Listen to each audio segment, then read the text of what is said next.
To survive in the wild world, you have to put in a really great deal of effort. Some animals rely on sharp fangs and quick paws. Others, on the other hand, have mastered fatal ways of defense. Let's go. What can happen if you enter someone else's territory anyway? My territory. Okay. No, I'm talking about ant territory. They'll start firing all kinds of guns. Yes, ants have not invented artillery yet, but they have something better. You've probably heard about formic acid. It's not sulfuric acid, of course, but it can still serve as a pretty good weapon. Let me explain how it works. The abdomen of the red forest ant contains a poisonous gland that releases acid. It passes through a duct into a reservoir where it's stored until it's needed. As soon as a potential danger, such as a predator or a scientist, they can also be dangerous, approaches the anthill or the ants themselves, the artillery fires a volley of acid.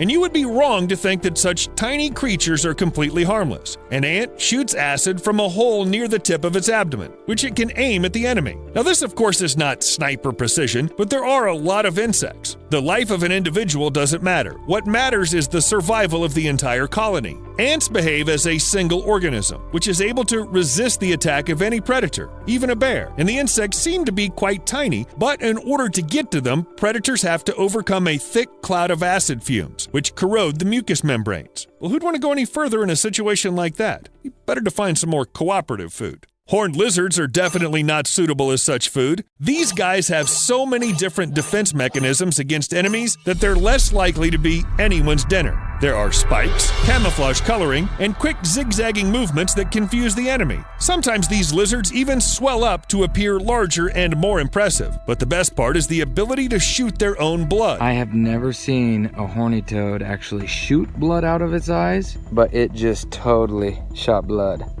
out of its eyes. Yeah, it's disgusting. It's also amazing. Look for yourself. Yeah, caught in a desperate situation, a horned lizard can shoot blood from the corners of its eyes at a distance of up to 5 meters. Not exactly what you'd expect from any living creature, right? It does so by blocking the outflow of blood from the head. There's an increase in blood pressure, which causes the tiny blood vessels around the eyelids to burst. Yeah, the horned lizard has to do a little damage to itself to engage his superpowers, but Wolverine also cut his skin every time he released his claws. All this performance confuses the predator, and the taste of the lizard's blood is often unpleasant. It can even be poisonous, especially if it gets into the mouth of someone in the canine family. However, blood shots have no effect on birds of prey, so horned lizards can easily become prey to birds. It seems time to come up with a new method of defense. If horned lizards were social animals and lived in water, they could form a kind of bait ball. It's a phenomenon where small fish clump together in a huge spherical shoal. And no, not for the purpose of invoking Satan.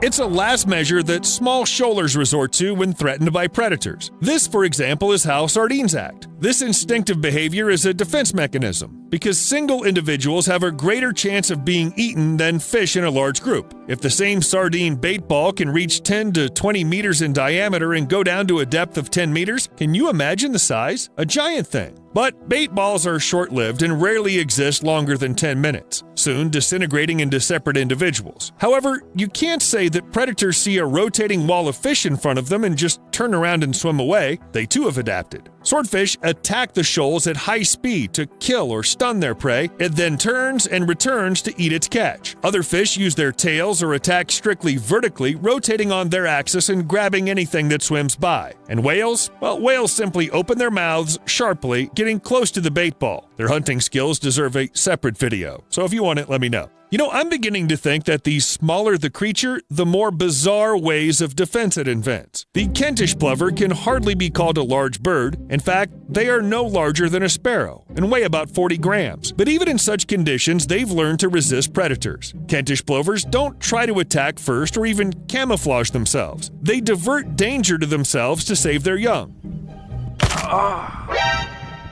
If an enemy approaches, the adult bird pretends to have a problem with its wing and moves away from the nest, thereby diverting the threat from the clutch. See, look, it pretends to be wounded so badly that it'll become easy prey. And when the predator is far enough away from the nest, the bird takes off and returns to its eggs. I wonder how many times this works with the same threat. Distracting the enemy is pretty understandable behavioral strategy, but it's not only found in birds. Sabrinus reckenbergi spiders are considered one of a kind because they're the only ones that hide from their enemies like this. Sabrinus reckenbergi live only in Morocco, and unlike their relative from Namibia, the golden wheel spider, which in case of danger can trivially roll down the dunes, the Moroccan one uses its own legs for that, and can roll not only down, but also up, and even against the wind. This is a ninja spider, or a gymnast spider, whichever you prefer. Moving at a speed of 2 meters per second, the insect moves twice as fast as running the traditional way. Just what you need when another spider, Sulpuga or human, suddenly appears close by. Okay, if I saw a Sulpuga, I'd roll too. By the way, the discovery of this species influenced developments in biomimetrics, which resulted in an experimental robot that moves in a similar way. It's believed that this robot can be used in agriculture, at the bottom of the ocean, or even on Mars. In short, it doesn't care where it rolls. And while we're on the subject of all sorts of crawling creatures, these are ribbon worms, and the ribbon worms seem to be some sort of very distant earthly relative of venom. When pressed, they spit out what looks like white slime, which immediately takes on a life of its own. Seriously, look, it's moving. It's moving. Okay, actually, it's not just slime, it's one of the internal organs that's used when hunting. Normally, ribbon worms twist out their proboscis to grab their prey, and the slime that covers it paralyzes the prey. The only thing left to do is pull and eat it, but sometimes ribbon worms use the same principle to defend themselves against a predator, mostly because some species simply can't do anything else. Now let's go underwater again. Look at this crab, and more specifically at its claws. Those things look like boxing gloves it carries around all the time. Why? Because this guy is always ready for a fight, one at a time.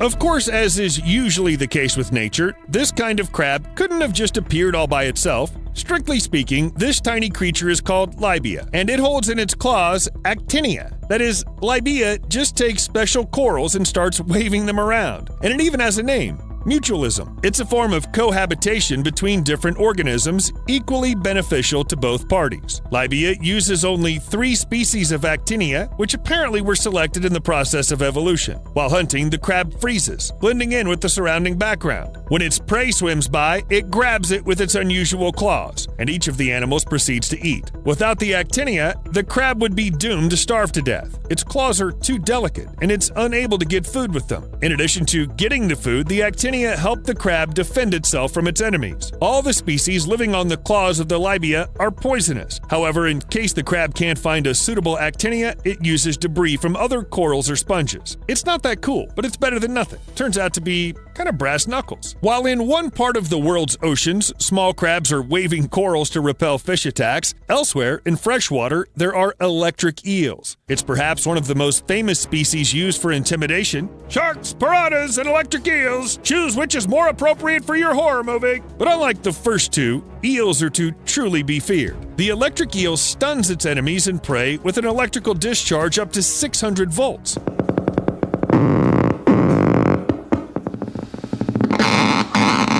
It has special organs consisting of numerous electrical plates. They're modified muscle cells between the membranes, of which the potential difference is formed. The organs occupy 2/3 of the body weight of this fish, and yes, the electric eel is not related to ordinary eels. It's rather a very electrified catfish. It's an electric eel. Oh! As soon as an eel is attacked by a predator or it needs to stun its prey, the organ cells produce electrical discharges. And believe me, this isn't something you want to feel at all. To date, there are a few known cases of deaths after an encounter with an electric eel. Nevertheless, numerous discharges can lead to respiratory or heart failure, which can cause a person to drown, even in shallow water. But one of the strangest and probably creepiest ways of self-defense is used by Japanese bees. The main enemy of these insects are hornets, which attack and ravage hives. A group of 30 hornets destroys an entire hive of 30,000 bees in about 3 hours, and the bees have learned to fight back. When the first hornet approaches the hive, the worker bees swoop in and leave the passage open, allowing the hornet to sneak in. Once the hornet is inside the hive, the bees surround the enemy, forming a ball of about 500 bees. It's impossible to get out. The bees composing this ball use their wings to push the air warmed by their muscular tension inside so that the temperature around the hornet often rises to 47 degrees Celsius. And since the maximum temperature a hornet can withstand is between 44 and 46 6 degrees Celsius, the predator dies. Literally. Baked inside a crowd of bees. The latter, on the other hand, are able to withstand temperatures up to 50 degrees and therefore remain unharmed, and probably very happy with themselves.